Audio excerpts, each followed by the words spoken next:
जय जय श्री कृष्ण, जय जय श्री कृष्ण, जय जय श्री कृष्ण। बोलो आनंद एक बार, हरि बोल हरि बोल हरि बोल। आज दिन सोमवार है, तिथि ज्येष्ठ कृष्ण त्रयोदशी। मैं दूसरी राधा कृष्ण प्रिया कृष्णानंद डीके पंडा पूर्व आईजी पुलिस, मेरे स्वामी मेरे पतिदेव भगवान श्री कृष्णचंद्र के श्री चरणों में कोटि कोटि प्रणाम और साष्टांग दंडवत। बाकी सभी को आशीर्वाद, सबका कल्याण हो।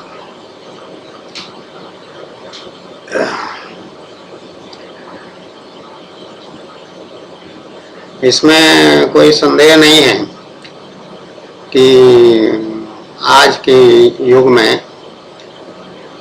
या इस आजकल जो सनातन धर्म के लोग हैं या हिंदू धर्म के लोग हैं, वे किसी ना किसी कारण से अपने धर्म से विमुख हो रहे हैं। विमुख होना का मतलब मुंह मोड़ लेना या अनदेखी करना, इग्नोर करना या भूल जाना। जो कोई प्रयोग में नहीं आया तो वो भूल गया आदमी धीरे धीरे। एक जनरेशन में भूल गया, या बाप को याद है तो पुत्र को याद नहीं है, पिता को याद है स्मरण है तो पुत्र को स्मरण नहीं है।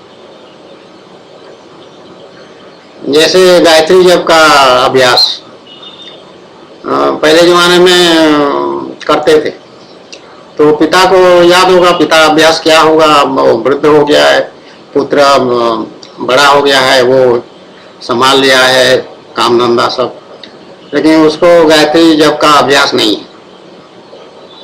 जब पिता कर रहा था तो संस्कार में वो आना चाहिए अपने आप, लेकिन बच्चे आजकल जो है घर छोड़ देते हैं, कोई हॉस्टल में पढ़ रहा है, कोई क्या कर रहा है, कॉलेज फी, यूनिवर्सिटी फी, IIT और IIM इस तरह के करके वो घर द्वार से उनका संबंध फिर कम हो जाता है बहुत।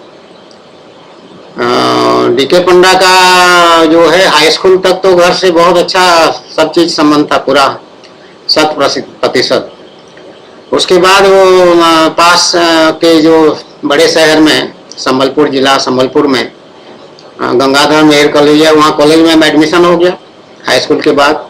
तो कॉलेज की पढ़ाई 4 वर्ष, तो पढ़ाई में ध्यान लगाता था, पढ़ने में अच्छा था तो पढ़ाई में ध्यान, अच्छे बच्चे थे सब डीके पंडा भी और उसके भाई भी सब अच्छे बच्चे थे, तो पढ़ने में अच्छे थे सभी, तो पढ़ाई में ध्यान। तो फिर घर के से आना जाना छुट्टी उट्टी में, जब समर वेकेशन या कोई छुट्टी हो तो उसमें आते जाते थे, तो धीरे धीरे कम होता गया। उसके बाद सर्विस में आ गए, IPS में आ गए, तो फिर यहाँ आ गए और उस सेवा में ऐसा कर्म प्रधान हो गया हो, क्योंकि वो एक तरह से पुलिस का काम एडमिनिस्ट्रेटिव जॉब जैसा होता है, खास करके फील्ड पोस्टिंग में, जब जिले में पोस्टिंग होती है, जनपद में पोस्टिंग होती है, तो लोगों की तमाम समस्याएं पुलिस संबंधी वो आते हैं सामने।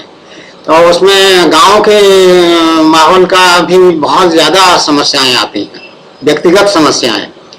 तो ये क्योंकि सदाचार में है, सत्य पे है, न्याय पे है, निष्ठा पर है, तो अपने कर्म के प्रति समर्पण है, संविधान का जो उससे हस्ताक्षर बना के ले लिए है कि संविधान के प्रति अपना श्रद्धा और भाव, जो लॉयल्टी है जिसको कहते हैं, वो रहेगा हमेशा के लिए।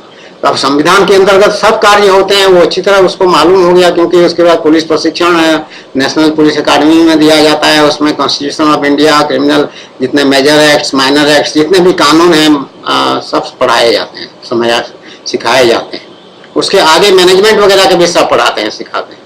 तो ये सब देखने हुए जो अच्छा व्यक्ति है वो उसका कमिटमेंट कंप्लीटली अपने काम के प्रति हो जाएगा, जॉब के प्रति हो जाएगा, IPS के प्रति हो जाएगा। तो IPS की जो भी जिम्मेदारी उसको दिया जाएगा उसको ठीक से करेगा, तो उसमें फिर वो, तो इस तरह से होके वो परिवार में संबंध बहुत धीरे धीरे और कम हो जाता है। पैसा पत्र भेज रहे हैं, देखभाल कर रहे हैं, हाल चाल पूछ रहे हैं, लेकिन जाना आना जो है वो भी फिर भी 1 वर्ष में 2 वर्ष में जाना आना भी होता है, लेकिन वो भी ना के बराबर हो जाता है। और तो बच्चों को संस्कार नहीं मिल पाता,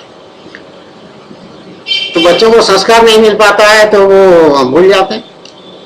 डिसयूज में कोई चीज चला गया तो भूल गए तो सोच रहे हैं कि उनको अनुभव नहीं हो पाता है, क्योंकि वातावरण जो शहरी वातावरण में धर्म की कमी दिखाई पड़ता है घर घर में, परिवार को लेकर के।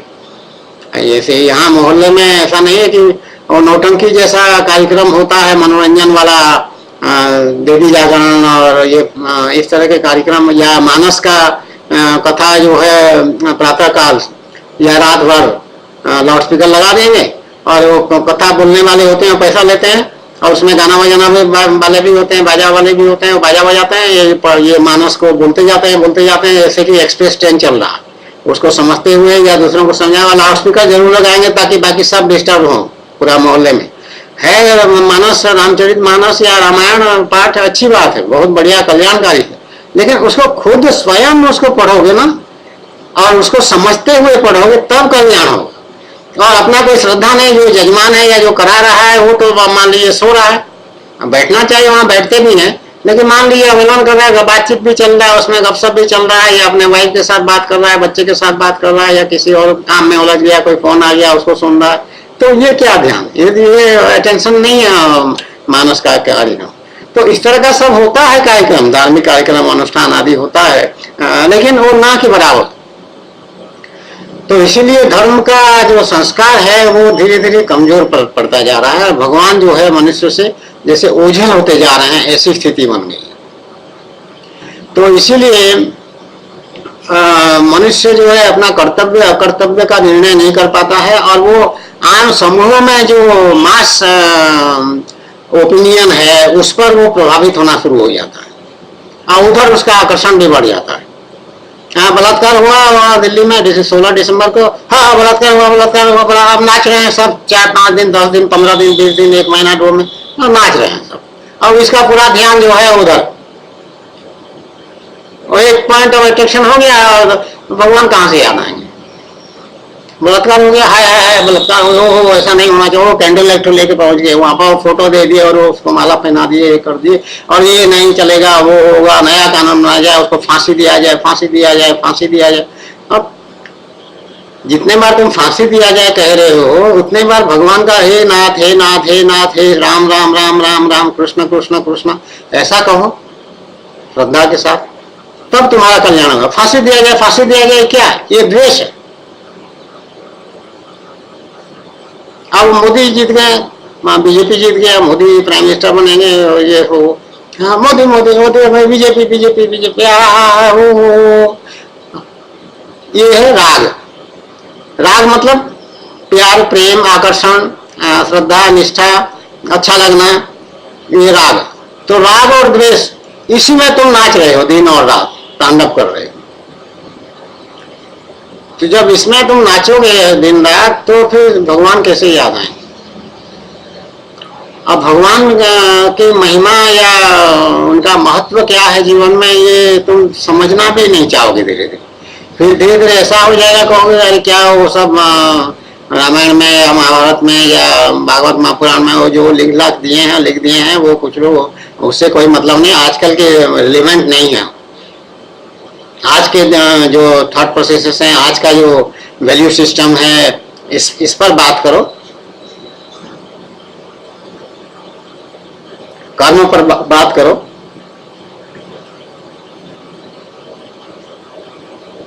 क्या वो टीका, एक चंदन का टीका लगा देने से या सिंदूर का टीका लगा देने से क्या बहुत बड़े हो जाते हैं? माला पहन देने से क्या बहुत अच्छे हो जाते हैं? हमारा माला बिना पहन करके हमारा काम अगर अच्छा है तो हम क्या अच्छे नहीं होंगे? तो इस तरह का तर्क वितर्क कुतर्क करते रहते हैं। माला पहन के तो देखो, पहन पाओगे माला? टीका चंदन लगा के देखो, लगा पाओगे? नहीं लगा पाओगे। चूड़ी पहनना तो बहुत दूर की बात है। हाय हाय हाय हाय, मैं चाहे सुसाइड कर लूंगा, चूड़ी नहीं पहनूंगा, ऐसा करोगे। लेकिन भगवान के लिए जब करोगे, तो भगवान में जब रुचि होगी तब सब कुछ कर पाओगे, नहीं तो राग द्वेष में उलझे रहोगे। तो भगवान की तरफ रुचि होना, भगवान की बातें समझना, तो गृहस्थ जो होते हैं, गृहस्थ तीन त्रिकाल संध्या, 3 बेला संध्या का नियम है। संध्या पूजा होता है एक प्रकार से, जिसमें अर्घ्य दिया जाता है, जल का अर्घ्य समर्पित किया जाता है, सूर्य भगवान को अधिकतर समर्पित किया जाता है, उसमें सभी को मिल जाता है वो चीज। और सूर्य और भगवान श्री कृष्ण में कोई भेद नहीं है, तो भगवान श्री कृष्ण का छवि मैं देखती हूँ और अर्घ्य देते हैं, तो वो अर्घ्य जो है खाली भगवान के नहीं, सम्मान के लिए, उनको प्राप्ति के लिए, उनको भोग लगाने के लिए या उनके सेवा के लिए अर्पित नहीं होता है, बल्कि वो चीज जल जो है फिर भगवान को जो दिया जाता है वो सबको वो चीज मिल जाता है, सबको उसका लाभ मिल जाता है, ऐसा नियम। तो दिन का दोपहर का अगर छोड़ दो, कोई ऑफिस जा रहा है, कोई बिजनेस कर रहा है, समय नहीं है, जो भी असुविधा हो रहा है, तो सुबह शाम 2 बेला तो कर सकते हैं और संध्या देने वाले। तो सनातन धर्म में ये सिखाता है। तो धर्म को पूरा नजरअंदाज, पूरा अवहेलना या इग्नोर, अनदेखी, ऐसा ये सब नहीं होना चाहिए, क्योंकि धर्म से ही तुम्हारा जन्म होता है, और जो मृत्यु होता है, तुम्हारा देहांत होता है, देह नष्ट हो जाता है, उस समय भी धर्म का कर्म होते हैं, कर्मकांड जिसको कहते हैं। कुछ रिचुअल्स, कुछ फॉर्मेलिटीज वो फॉलो किया जाता है, चाहे जितना ही विधर्मी या अधर्मी कोई व्यक्ति हो, वो अंत काल में जब मरने का समय आता है, उसको धर्म का कुछ याद आता है, और फिर मरने के बाद उसका दाह संस्कार ये जरूर करते हैं। गरीब से गरीब आदमी भी मैं देखती हूँ, हमारे घर के सामने से या भगवान के मंदिर के सामने से चलते हैं सवारी, लाश को उठा करके उसमें बाजा वजा बजा करके और फूल उल करके, और सब राम नाम सत्य है, सब तो राम नाम सत्य है उस समय याद होता है, तो उससे पहले क्यों नहीं याद होता है? दुख में सुमिरन सब करे, सुख में करे ना कोई, जो सुख में समिरण करे तो दुख काहे को होए। तो दुख काहे को होए मतलब कह देने से दुख नहीं होगा, ऐसी बात नहीं है, दुख तो होगा ही होगा, दुखालय में जाओ, लेकिन दुख का उतना खराब अनुभव नहीं होगा। जब तुम राम में स्थित हो जाओगे या कृष्ण में स्थित हो जाओगे, स्थित होने का मतलब है कि उनको अपना लोगे, उनके अपने बन जाओगे, तुम उनके हो जाओगे, वो तुम्हारे हो जाएंगे। भगवान का ऐसा नियम है। भगवान, तुम अगर अपनाना चाहते हो तो भगवान आ जाते हैं, तुम्हारे बाहों में आ जाएंगे, छाती में लग जाएंगे और लिपट जाएंगे, तुम भी लिपटोगे, वो भी लिपटेंगे। तो जब ये स्थिति हो जाएगी, भगवान से जब तादात्म्य हो जाता है, मिलन हो जाता है, तो ये सब अनुभव की बात है। तो अनुभव में जब भगवान आ जाएंगे, तो जो दुख भी कोई आएगा तो ऐसा तुम्हारा विचार हो जाएगा कि जैसे कि ठीक है, कोई बात नहीं हुआ, भगवान की कृपा है, भगवान कोई परीक्षा ले रहे हैं, जो भी इस तरह के अपने आप को तुम सांत्वना दे सकते हो, अपने आप को रीएश्योर कर सकते हो, आश्वासन दे सकते हो अपने को, अपने आप को। दूसरे किसी को तुमको आश्वासन देने की जरूरत नहीं पड़ेगी, किसी की प्रतीक्षा करने की आवश्यकता नहीं रहेगी तुम्हारे लिए। तो दुख जो है हल्का हो जाएगा और सहने लायक हो जाएगा, उसको सह लोगे पूरी तरह से। और सुख हो चाहे दुख हो, वो अधिक दिन तो रहता नहीं है, वो आने जाने वाले होते हैं। वो दुख फिर काल क्रम में वो 1 दिन 2 दिन 7 दिन 8 दिन के बाद वो दुख भी चला जाता है, और फिर तुम नॉर्मलाइज हो जाते हो, नॉर्मल हो जाते हो, सामान्य जैसी स्थिति में आ जाते हो। लेकिन राम नाम में रहोगे तब ये स्थिति होगी। अगर राम नाम में नहीं हो, भगवान के साथ नहीं हो, भगवान तुम्हारे साथ नहीं है, तुम भगवान के साथ नहीं हो, तो वो दुख सहना मुश्किल पड़ेगा। और वो इतना मुश्किल पड़ेगा कि तुम्हारा मेंटल बैलेंस जो है वो हिल जाएगा, मानसिक शक्ति जो है वो उसमें हलचल हो जाएगा, भूकंप आ जाएगा। तो फिर जैसे पागल आधा पागल, जैसे हिस्टीरिया जैसी बीमारी है, वो सब मानसिक बीमारियां आ जाएंगी, और तुम अपने आप को संभाल नहीं पाओगे, ना परिवार में अपने को एडजस्ट कर पाओगे, ना समाज में, मोहल्ले में, समाज में, या अपनी जाति बिरादरी में फिर अपने को समायोजित नहीं कर पाओगे। तुम्हारे में ऐसा कुछ आत्मग्लानि होगा, कुछ अपने को हीन भावना हो जाएगा कि अरे मैं ही ऐसा हूँ, बाकी सब तो मजे में है, मैं ही एक ऐसा हूँ कि हमेशा कोई ना कोई झमेले में पड़ा रहता हूँ, और मैं क्या करूँ, मुझे तो रास्ता नहीं दिखा। मेरे पास आते हैं लोग अभी अब सुबह प्रातःकाल मैं उठती हूँ, बाहर जाती हूँ, सुबह 3 बजे की बात बता रही हूँ, तो कोई ना कोई वहां पे मुझे कभी कभी मिल जाता है, और अधिकतर वो नशे में होते हैं, शराब पी करके, और वो आते हैं वहां सड़क में, मैं जब सफाई कर रही हूँ तो वहां खड़े हो जाएंगे एक किनारे, और खड़े होकर के वो ऐसे ब्लैंक लुक देते रहते हैं। ब्लैंक लुक मतलब उसका कोई ऐसे सुनापन का देखना, किसी लक्ष्य की ओर नहीं देख पाते हैं, फोकस नहीं कर पाते हैं, और ऐसे देखते हैं और किन कर्तव्य विमूढ़ जैसा रहते हैं, मतलब उसको क्या करना है उसको समझ में नहीं आ रहा, इधर जाए कि उधर जाए, बैठ जाए कि खड़ा हो जाए, किसी से बात करना चाहता है, कोई सहारा चाहिए, तो कभी कभी मेरे पास आ जाएंगे, बोले फिर क्या कहते हैं वो,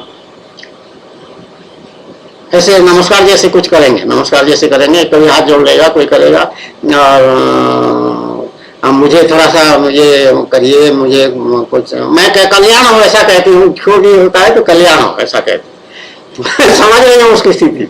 तो कह रहे हैं कि अभी जो बताया, क्या करें, कल्याण ही तो नहीं हो रहा है, तो अब मैं बहुत परेशान हूँ, और आप मुझे कोई समय दे दीजिए कि आपसे बात करूँ, और ताकि कुछ मेरा कल्याण हो जाए। तो भगवान का मुझे ये सिखाए हैं भगवान कि जो भी कुछ चरण स्पर्श करे या नमस्कार करे या कुछ भी करे, जय जय श्री कृष्ण कहे, कोई राधे राधे भी कह देते हैं, तो मैं सबको कल्याणों कहती हूँ, कल्याण आशीर्वाद।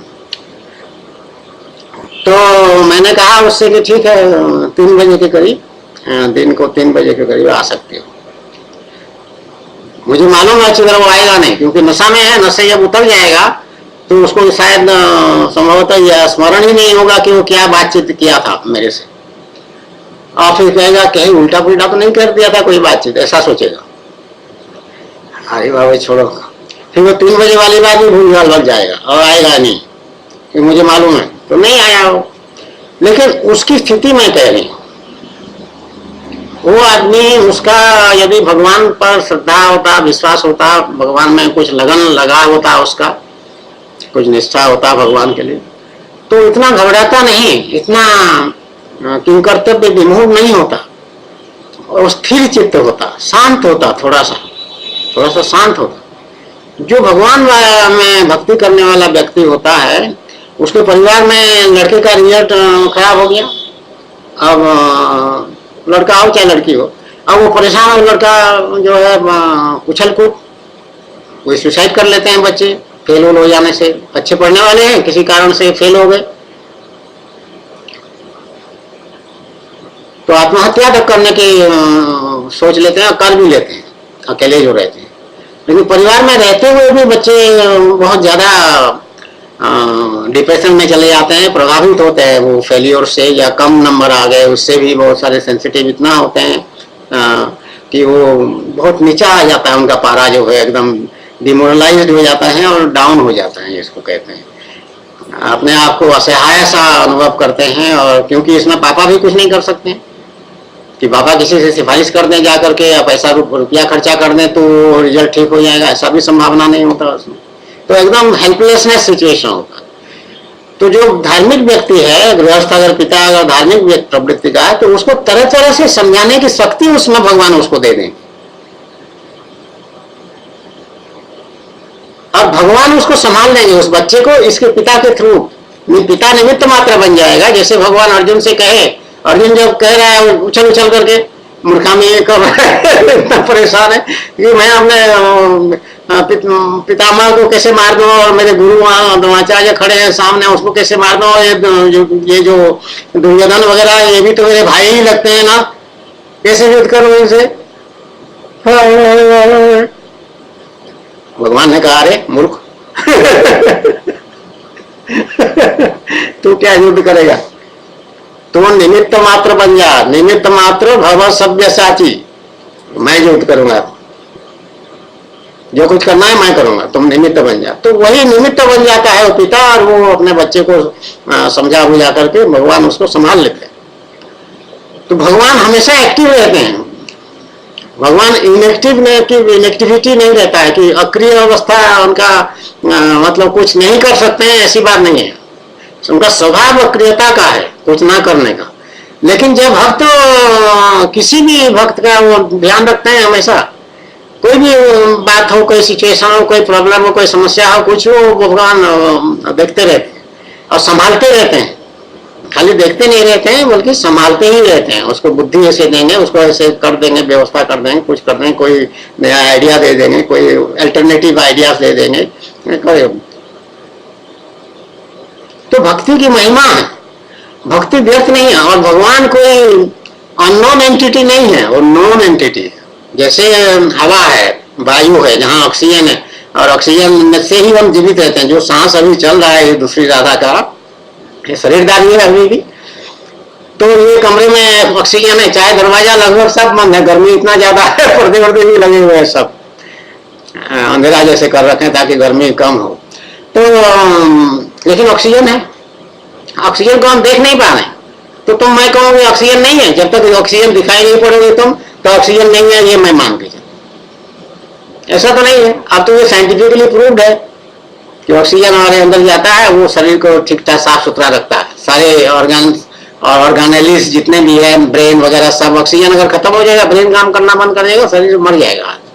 अभी ऑक्सीजन यहाँ से निकाल दो पूरा किसी तरीके से, तो जिंदा नहीं रह सकते। जरा सा माचिस जलाते समय जब उसका धुआं 1 सेकंड के लिए आता है तो सांस रुक जाता है। एक माचिस की तीली में इतनी शक्ति है। तो ऑक्सीजन दिखाई न पड़ने पे भी ऑक्सीजन है, उसी तरह से भगवान दिखाई न पड़ने पर भी भगवान का अनुभव मुझे है। कम से कम मेरे कहना मान लो, मुझे भगवान मिले हैं और अभी भी मेरे साथ हैं। और ये राधा माधव विग्रह भगवान है, भगवान इसमें माधव रूप में है। और वासुदेव रूप से ये जो मेरा आकृति दिख रहा है, ये आकृति पूरा वासुदेव भगवान का है, भगवान श्री कृष्ण का वासुदेव स्वरूप है ये। ओम नमो भगवते वासुदेवाय तुम कहोगे तो उसमें मेरा नमस्कार हो जाएगा, भगवान का नमस्कार हो जाएगा। तो ये मैं अनुभव कर रही हूँ, साक्षात देख रही हूँ। तो मेरा कहना मान लो कम से कम कि भगवान कोई अनजान चीज नहीं है। भगवान को खाली ये विग्रह जो बैठी हुई है यहाँ पे दूसरी राधा कृष्ण प्रिया के नाम से, केवल इसको नहीं, अनेकों को भगवान का दर्शन हुआ है, भगवान का साथ मिला है, भगवान सबका काम किए हैं। इस तरह की बहुत सारी बातें शास्त्रों में है, प्रसिद्ध है। तो विश्वास करो और श्रद्धा करो। भगवान जो है एक ऐसी शक्ति है जो कि ओमनी प्रेजेंट भी है, ओमनी पोटेंट भी है और ओमनीसिएंट भी है। ओमनी प्रेजेंट मतलब सब जगह है, तो यहाँ भी है। तो मैं तो मेरा विशेष रूप से यहाँ पर है, प्रकट है, मेरे लिए प्रकट है। तो ये तो स्पेशल है, अदरवाइज भी यहाँ है। दूसरी राधा अगर ना भी होती यहाँ पर तो यहाँ होते भगवान। असहाय सब जगह है, जहाँ दूसरी राधा का ये विग्रह नहीं है वहां भी। हालांकि मैं भी ओमनी प्रेजेंट हूँ, सब जगह मैं भी हूँ, ऐसा मेरा अनुभव है। तो भगवान की बात करते हैं, भगवान ओमनी प्रेजेंट है और ओमनी पोटेंट है, मतलब सर्वशक्तिमान है। ऐसा कोई चीज नहीं है जो कि वो नहीं कर सकते। आदमी को औरत बना सकते हैं, औरत को आदमी बना सकते हैं, बुढ़े को लड़का बना, बच्चा बना सकते हैं, बच्चे को बुढ़ा बना सकते हैं, सब कर सकते हैं। जो भी असंभव बातें सोच सकते हो सब कर सकते हैं। और ओमनीसिएंट का मतलब है सर्वज्ञ। ऐसा कोई चीज नहीं है जो भगवान नहीं जानते हैं। सारे ज्ञान भगवान के पास है और तुम्हारे मन की बातें भी भगवान जानते हैं। खाली तुम्हारे नहीं, एक मनुष्य के नहीं, सारे मनुष्यों के और सारे पशु पक्षी कीट पतंग आदि जितने भी जीवन हैं, जीव हैं, वो सभी के मन की बात भगवान जानते हैं। हरे कृष्ण हरे कृष्ण। अब कीट पतंग में ब्रेन तो होता नहीं। हमने बायोलॉजी पढ़ते समय बीएससी एमएससी में डिसेक्शन करके उसको देखा है कोई ब्रेन, लेकिन एक ब्रेन मैटर होता है हेड सर में। जैसे कॉकरोच का हमने डिसेक्शन किया। डिसेक्शन मतलब उसको चीरना, जैसे ऑपरेशन करते हैं बॉडी को चीरते हैं, ऐसा उसी तरह हम उसको चीरते हैं। उसका वो इंस्ट्रूमेंट होते हैं, स्कालपेल होता है, फोर्सेप्स होता है, ये सब बायोलॉजी की बातें हैं। तो लेबोरेटरी में ये सब हम लोग पे तो कॉकरोच का हमको खास करके सिखाया जाता है। तो उसमें देखें उसका कॉकरोच का नर्वस सिस्टम हमने स्टडी किया है पूरा। तो सर जैसा एक चीज होता है, थोड़ा सा बड़ा सा वो नर्वस मटेरियल होता है, और उसके सिरा प्रसिरा जैसे जाते हैं तो उसके वो धागे जैसे वो सब उसके इधर उधर फैले हुए हैं, एक डिजाइन में, एक सिस्टम में, ऐसे उठपटांग नहीं, एक व्यवस्थित रूप से उसका नर्वस सिस्टम हमको दिखाई पड़ता है साक्षात। लेकिन वो सोच पाता है कि नहीं, उसका उसमें मन है कि नहीं, ऐसा नहीं मालूम। लेकिन उसको हमने जब यहाँ पर देखे हैं व्यवहारिक जगत में, तो वो जैसे हम उसके नजदीक आ जाए चल के, तो वो इधर उधर चला जाएगा। तो कुछ डिसीजन टेकिंग पावर तो है उसमें, कोई निर्णय तो लेता है वो। तो वो निर्णय खाली अंधेरा उजाले का है, या खाली कंपन का है, या क्या चीज है, या गंध का है, जैसे कुत्ते में वो गंध बहुत तेज सूंघ सकता है वो, या जो भी है उसमें। तो भगवान उस सभी के अंतकरण में ये खाली विषय हमारा है, उसको हम मान लेते हैं, क्योंकि कॉकरोच का भी नर्वस सिस्टम है, तो बाकी जीव जंतु जितने भी कीट पतंग सभी में वो नर्वस सिस्टम होगा, है ही, छूने से उनको अनुभव होता है। नर्वस सिस्टम का स्पर्श करने से अनुभव होता है। हमारे यहाँ नर्व्स हैं इसके नीचे बहुत भरे हुए हैं सब। तो भगवान सबके मन की बात भी जानते हैं, तो इसलिए भक्ति में ही कल्याण है। और जो भक्ति नहीं करेगा, भगवान को मानेगा ही नहीं बिल्कुल, अरे क्या रखा है उसमें, हम तय कर लेंगे, तो तुम तय कर लोगे जरूर। सिचुएशंस में डिसीजन तुम मोर और लेस ले लोगे कुछ, लेकिन वो हो सकता है वो निर्णय जो है तुम्हारा वो सम्यक ना हो, समुचित ना हो, और पर्याप्त ना हो, या गलत हो जाए पूरा। तो बार बार गलत लोगे, बार बार सही होगा, बार बार सही। तो जो भी निर्णय लोगे, अगर उसमें भगवान का सहारा है तो भगवान उसमें मदद करेंगे निर्णय लेने में भी, क्योंकि मन की बात वो जानते हैं। तो मन की बात जब जानते हैं, तुम अगर भगवान के ये यथा माम प्रपद्यन्ते ताम तथैव भजाम्यहम् मम वर्तमानुवर्तन्ते मनुष्य पार्थ सर्वशः, ये भगवद गीता का श्लोक पहले भी मैंने कहा था, तो सेकंड लाइन भूल गई थी, अभी सेकंड लाइन याद आ गया पूरा। तो उसमें जो यथा नाम जो जैसा मुझे भजन करेगा मैं उसको वैसे ही भजूंगा। तो तुम्हारे में भगवान के प्रति श्रद्धा है, निष्ठा है, पूजा अर्चना भगवान की करते हो, नियमित रूप से उनके पास बैठते हो, तो भगवान भी तुम्हारे पास पास पास पास पास पास रहेंगे, और तुम्हारा हाथ पांव को वो संभाल लेंगे। तुम्हारा मन बुद्धि आदि जो निर्णय लेने वाली चीजें हैं, जैसे मन है, मन भी दिखाई नहीं पड़ता है, तो इसका मतलब मन नहीं है कोई कह सकता है। जैसे भगवान दिखाई नहीं पड़ते हैं तो भगवान नहीं है, ऐसा हम कहेंगे, ऐसा कुछ लोग कहेंगे।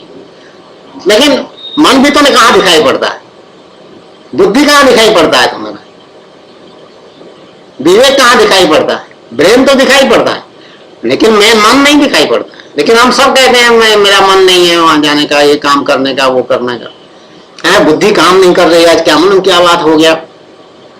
हाँ वो बुद्धिमान है, कैसे हम जान गए वो बुद्धिमान है। ये सब बुद्धि है तभी तो बुद्धिमान होगा, बुद्धि है सबके पास, लेकिन किसी खास व्यक्ति को जो अच्छा है बाकी लोगों से, उसको बुद्धिमान कहा जाता है। बाकी को बुद्धिहीन नहीं कहा जाता है, लेकिन बुद्धिमान नहीं कहा जाता।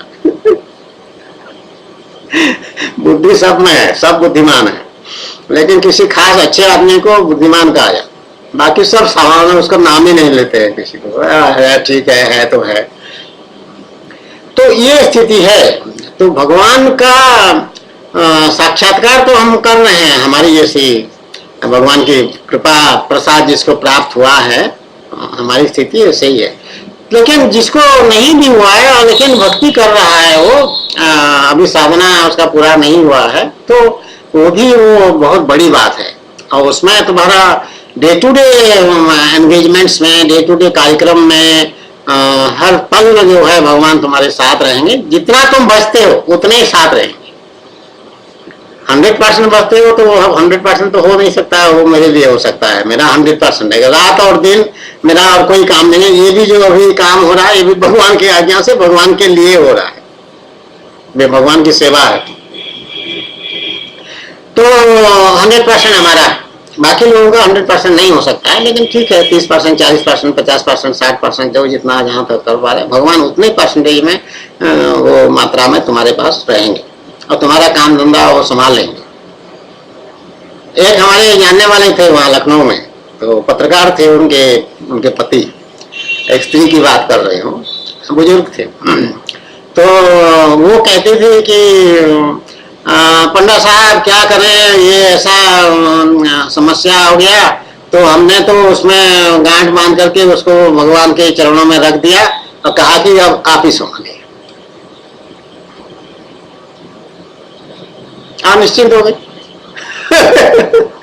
एक जगह मैंने ये सुना है, बिजनेसमैन कोई है, फिरोजाबाद का है या कहाँ का है, वो उसका कोई भी समस्या होता है, वो लिखता है एक चिट्ठी पत्र लिखता है भगवान बांके बिहारी के नाम, दिल्ली या फिरोजाबाद, फिरोजाबाद पास हो वृंदावन से मैं खबर, और पहुंच जाता है वृंदावन, बांके बिहारी जी के मंदिर में जा करके वो चिट्ठी वहीं छोड़ आता है।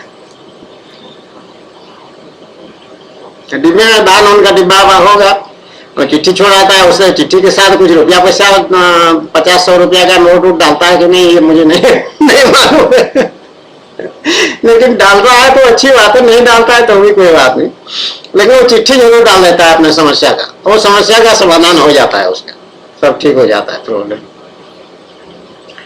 तो इस तरह के बहुत बातें सुनने को मिलती हैं, जानने को मिलती हैं। तो ये सब कारण अनावश्यक बातें नहीं है, ये बहुत बातें सही हैं। तो भगवान की तरफ देखो, भगवान की तरफ देखो, इसमें तुम आउट ऑफ डेट हो जाओगे या पुराने जमाने के हो जाओगे या कोई हंसी उड़ाएगा, ये सब बातें मत सोचो। ये हंसी उड़ाने वाला जो व्यक्ति है वो सब पश्चिमी सभ्यता से प्रभावित है, क्योंकि वहां पे वो भगवान को मानते ही नहीं है, गॉड गॉड कहते रहते हैं, पूजा करते हैं जीसस क्राइस्ट की। यीशु मसीह जो है भगवान नहीं है, भगवान का अपने को पुत्र कहा है, मैं भगवान का पुत्र हूं ऐसा कहा। भगवान के पुत्र सब हैं, जितने क्रिश्चियंस हैं सब भगवान के पुत्र हैं। हमारा सनातन धर्म भगवान ने इसको बिल्कुल स्पष्ट किया है। बाकी तुम लोग भी जितने सुनने वाले हो, जानने वाले हो, सब भगवान के पुत्र हो, कोई पराये नहीं हो, सब अपने हो, भगवान के अपने हो, तो मेरे अपने हो सब। लेकिन फिर भी तुम जीत करके कहते हो नहीं भगवान नहीं है, और भगवान का टीका लगाने से लोग हंसी उड़ाएंगे तो तुमको बुरा लग जाएगा। तो टीका नहीं लगाने का परंपरा हो गया। ये फुल पैंट और शर्ट जब से आ गया है तब तक वो धोती वोती सब निकल गया, तो धोती के साथ टीका का थोड़ा ज्यादा सुंदर लगता है। आजकल भी शादी ब्याह वगैरह में लोग धोती पहनते हैं, जो इसकी शादी होती है वो भी पहनते, तो उसमें टीका वगैरह लगाते हैं, उनको बुरा इतना नहीं लगता है। लेकिन पैंट शर्ट पहन के चंदन लगाने में क्यों परेशानी होती है, मेरे समझ में नहीं आता। हालांकि डिकी पंडा चंदन नहीं लगाता था जब तक IPS में आया है, जब तक भगवान की तरफ याद नहीं हुआ है, माथे पर कोई टीका होगा ऐसा लगाता नहीं था। लेकिन मंदिर में या किसी पूजा में बैठते समय लगा देते थे, वो पुजारी टीका लगा देते थे, उसको बहुत अच्छा लगता था, खराब नहीं लगता था। लेकिन घर में पूजा करके टीका लगाने का अभ्यास हुआ नहीं था, ये भी संस्कार वाली बात है। नए जमाने में घर से अलग हो जाते हैं गड़बड़ हो जाता है सब। तो टीका लगाना शुरू कर दो, थोड़ा छोटे से टीका लगाओ, ज्यादा बड़ा नहीं। एवं व्यासलाई का जो होता है अगला हिस्सा, उसी में चंदन को लगा कर लगा दो तो छोटा सा बनेगा। जैसे काजल का मेरा बिंदु बना हुआ है, ये व्यासलाई के हेड के अनुसार वो काजल लगा है, थोड़ा सा छोटा सा काजल। वो कृष्ण बिंदु है जिसमें भगवान का बैठने का स्थान है, कृष्ण बिंदु। भगवान में कान में, कान के अलंकार में, नाक में, नथ में, आंखों में काजल में, आंखों के काजल में, और ये कृष्ण बिंदु में, बाल में, कंधे में, चूड़ियों में, दुपट्टा में, इस सब में भगवान विराजते साक्षात। तो भगवान का संग जब हो जाएगा तो दूसरे संग की आवश्यकता धीरे धीरे कम हो जाएगी। फिर भगवान का आश्रय मिल जाएगा, सहारा मिल जाएगा, तो दूसरे किसी सहारे की आवश्यकता धीरे धीरे कम हो जाएगी, जरूरत नहीं पड़ेगी। तो भगवान एक चमत्कारी शक्ति है, निश्चित रूप से चमत्कारी है, क्योंकि हमारा सांस जो चल रहा है ये भगवान का दिया हुआ है। भगवान जो ऑक्सीजन हम लेते हैं मुफ्त में, बिना पैसा दिए ऑक्सीजन मिल रहा है हमको, ये भी भगवान की व्यवस्था है, भगवान दिए तभी हम ऑक्सीजन। जो खान पान हमको मिल जा रहा है, थोड़े से पैसा खर्चा करना पड़ता है खाना पान व्यवस्था करने के लिए, और वन में जंगल में वो फ्री मिल जाता है। पहले जमाने में मिलता था, आजकल वन जंगल में खाने का चीज और कोई बचेगा नहीं मेरे ख्याल में, क्योंकि सब दौड़ दौड़ के लूट लाट के छीन छान के ले आएंगे वहां से। लेकिन फिर भी कंदमूल आदि ये जंगली लोग खाते हैं, वो उतना व्यवस्था आजकल है फ्री में। लेकिन शहर वगैरह में, गांव वगैरह में भी अपना उगा लेते हैं जमीन से फल उल, वो उनको अपना मिल जाता है। लेकिन कुछ तो बीज खेत खाद वगैरह का कुछ खर्चा करना पड़ता है। तो ये भी इतना सूर्य की किरणें जो हैं ये एकदम फ्री भगवान दे रखे हैं, और बिना सूर्य के अस्तित्व होता ही नहीं, होगा ही नहीं, संभव नहीं है। वो जानते हो तुम्हारा जीवन भगवान की कृपा पर आधारित है। तो जब भगवान की कृपा पर तुम जी रहे हो, सांस ले रहे हो, सब काम कर रहे हो, बड़ी बड़ी डिंगे हाँकते हो, बड़ी बड़ी अपने बहादुरी दिखाते हो, बड़े बड़े नाच तमाशा दिखाते हो, बड़े बड़े हरकतें हुनर अपना दिखाते हो, फिर भी भगवान की निंदा कैसे करते हो, भगवान में अविश्वास कैसे दिखाते हो कि भगवान नहीं है। और भगवान का टीका एक तो लगाने में तुमको शर्म क्यों आती है? नहीं आनी चाहिए ना। तो भगवान के संग हो जाओ तो तुम्हारा कल्याण होगा। जय जय श्री कृष्ण, जय जय श्री कृष्ण, जय जय श्री कृष्ण। बोलो आनंद एक बार, हरि बोल हरि बोल हरि बोल।